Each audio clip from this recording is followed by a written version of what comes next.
Hello, hello, and welcome back to the channel. As most of you know, I'm Topher, and for those of you who don't know and just randomly decided to click on my video, welcome to the channel. I'm Topher. Thank you for stopping by. So we're here to do a reaction, and we're diving back into The Love You Give Me. We're diving into episode 24. After this, we'll only have 4 episodes left. It's been, I think, like 4 or 5 months that I've been reacting to this off and on, so I'm sad to see the end of it, but I'm happy that we're reaching the end of this journey because it's been a little while, and it'll give us some time to look at some other things. But yeah, last episode, Jinsi and Minhui got back together officially, and it's great, but they're keeping their relationship sort of hush hush. So we're gonna dive in and see how well they are able to do that.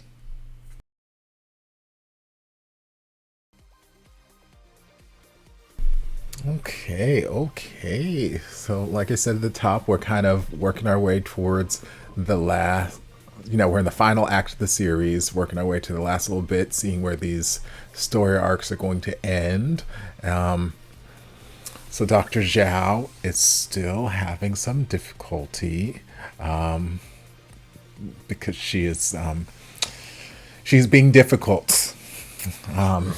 That's the only way I can really put it right now.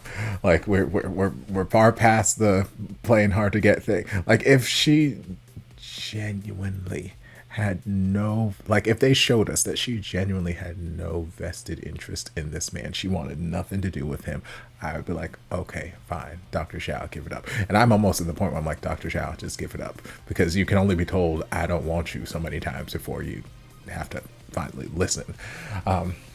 So if they hadn't been showing us her expressing, to herself, oh, she actually enjoys this, she has a desire for him to show this effort, this, that, the other, I'd be like, just go, leave Dr. Zhao, leave her alone, she doesn't want you. But the fact that they've shown us time and time again that she enjoys this, she enjoys, him showing this effort, and showing that he genuinely wants to be with her, and she's just kind of abusing that. Like, okay, first time, okay, it's cute little payback.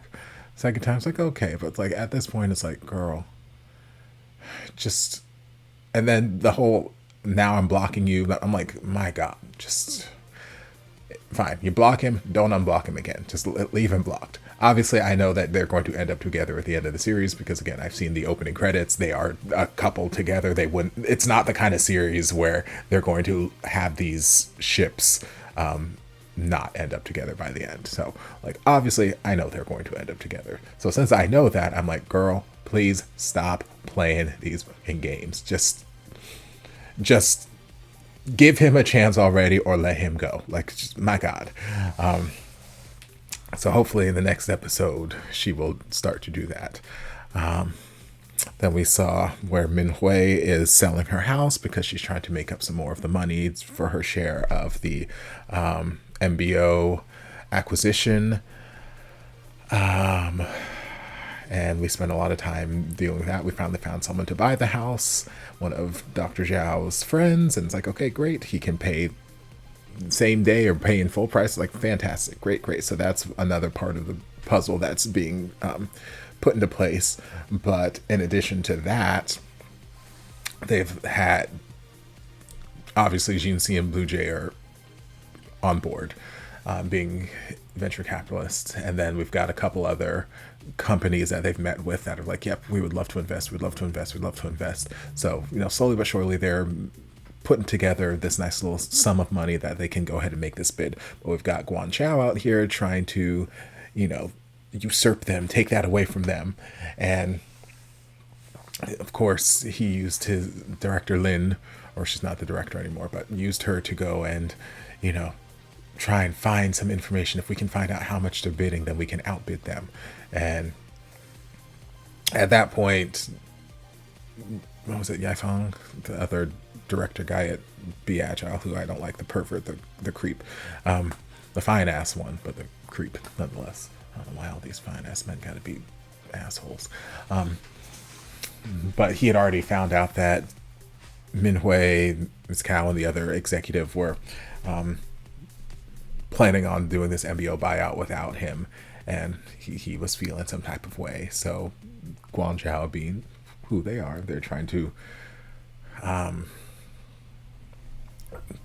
make, seize the opportunity and get him to work for them, even though they're making him promises like, yes, once we acquire the company, you'll be the director, this, that, the other. Which there are nice promises. They sound like empty promises to me because honestly, just fire him. You guys already got directors. It is what it is. But you know, he's bitten to it hook, line, and sinker, and now he's out here trying to get other baby girl out here to also join him. Like, hey, just do some espionage for me, and I'll make you the director once they're all fired. I'm like, it feels stupid to me for you to spout these plans just so freely to this girl who does not like you and wants nothing to do with you, doesn't want to be near you. You make her skin crawl. She transferred departments to get away from you.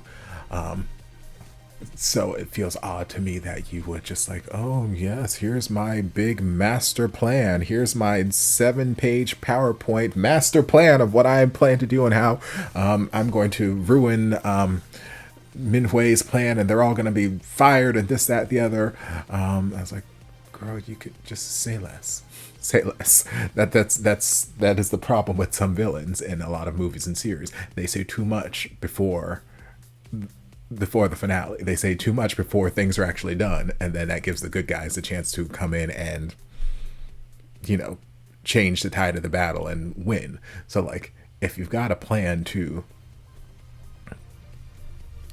win one over on somebody, keep it to yourself, or keep as many details to yourself as you can. Don't start spreading it around, because that's how it's going to get over to Minhui. I guarantee you this sweet little girl is not going to out here and try and deceive Minhui like this. I can almost guarantee you she is going to tell her, hey, this is what happened, and we probably won't see the developments of that until like the final episode, but can almost guarantee that's probably what's going to happen. And then they're going to come up with some way they're going to devise some plan, and they're still going to end up winning the company, and he's going to be out. It's just, yeah, so not wise on his part as far as, but I can understand why he's doing it, because it's probably his best bet, because since the other executives are pooling their money together to buy the company without him, it probably means that they don't want to keep him. Minhui and Ms. Cao have already expressed that they don't want him around.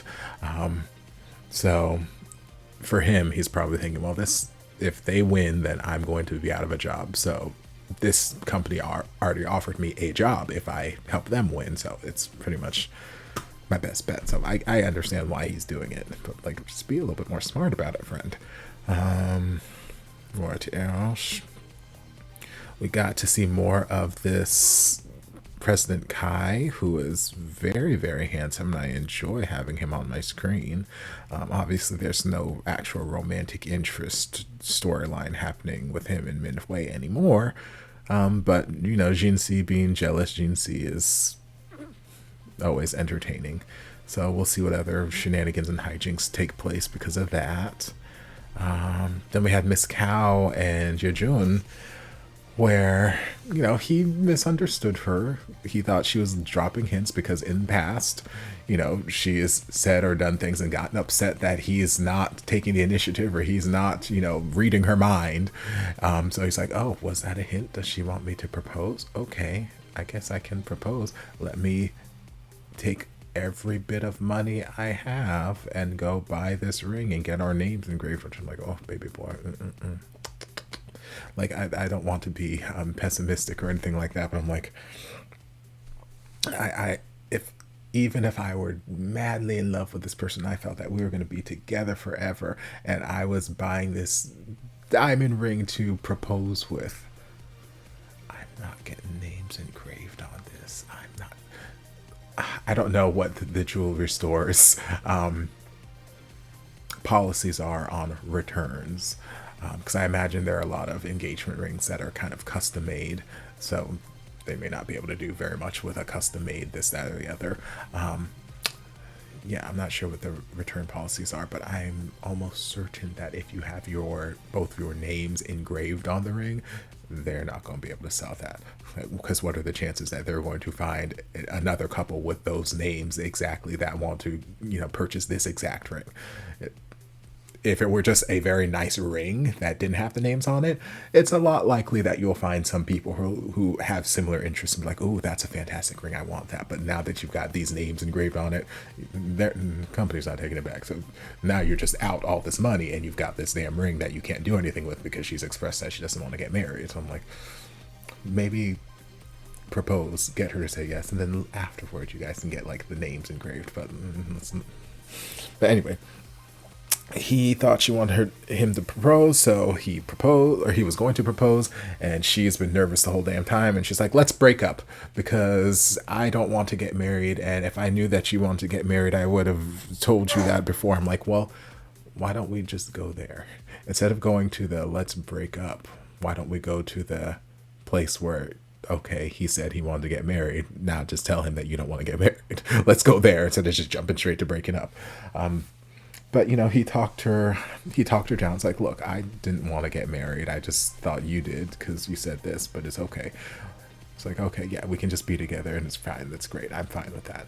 But then when he went to the bathroom, you could see all the preparations he did, and he seemed to really be excited about the idea of marrying this girl, which, like I said, throughout that scene, just, well, A, hold on to the ring because you can't do anything else with it. But B, who knows?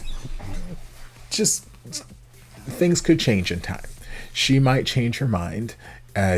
Maybe years down the line, you guys could be in love, still in love, and she might like the idea of getting married. Some people just don't want to be married. Some people don't like the idea of being married. The institution of marriage is not for them, and that's fine. Everybody doesn't need to be married. Marriage is not something that is a requirement, and it's not something that means that you have a happy, stable, healthy relationship. It doesn't mean any of that. You don't need that in order to be happy and fulfilled in life. So some people, they just don't want to be married, and that's totally fine.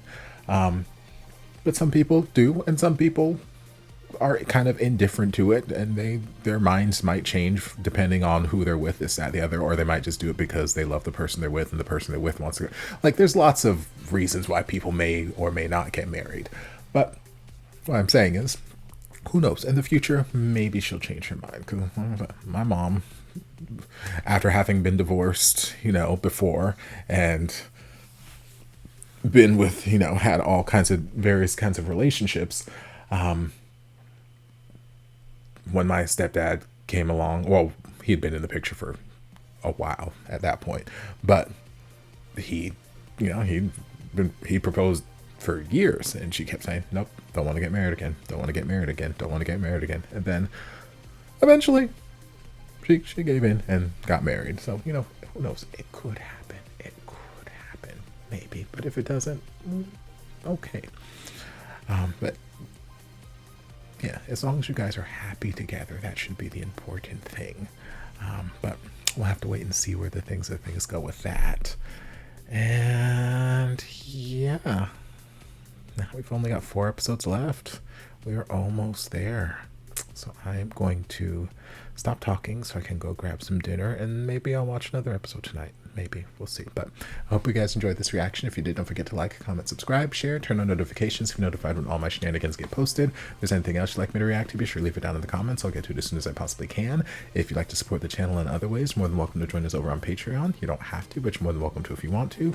I'll see you guys in my next video. Love ya. Mwah.